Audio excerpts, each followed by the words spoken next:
Every year, fantasy football players turn to the so-called experts to build a winning roster, and in 2025, it's no different. But here's the catch. Not all advice is created equal. Some names are still getting love in drafts, even though they come with big red flags. Today, we're breaking down 4 players the experts are telling you not to draft in 2025. Let's get one thing straight. Travis Hunter is a phenomenal football player. He won a Heisman Trophy, he's electric, he's versatile, but there's also the issue. Jacksonville says they'll use him mostly at wide receiver, but also at corner, which means Hunter's not going to be on the field for 90% of offensive snaps like most fantasy wide receivers. And let's not ignore the Jaguars' defense. Not great. When they face elite wide receivers like Jamar Chase or Puka or Devontae Adams, you think Hunter won't get stuck playing defense? Oh, and Brian Thomas Jr. has already emerged as an alpha wide receiver 1. So, what are you drafting Hunter for? At wide receiver 31, the cost is just too steep. You know the phrase, fool me once? Yeah, Kyle Pitts has burned fantasy managers for 3 straight years, and yet people are still drafting him hoping for a breakout.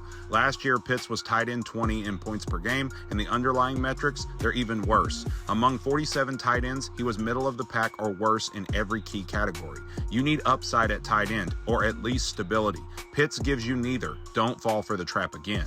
DJ Moore finished wide receiver 16 in total points last year, but wide receiver 32 in points per game, and it's not like he was dominating targets downfield either. Once Thomas Brown took over play calling, Moore shifted into a short area, low value role, and now the competition just got even stiffer.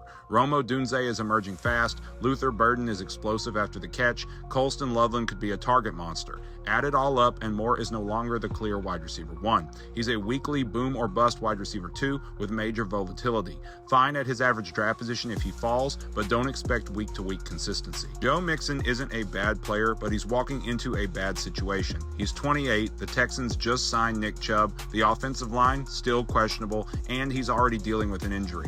This is the start of the running back dead zone, where guys get overdrafted based on name value, while rookies with more juice and lower cost fly under the radar.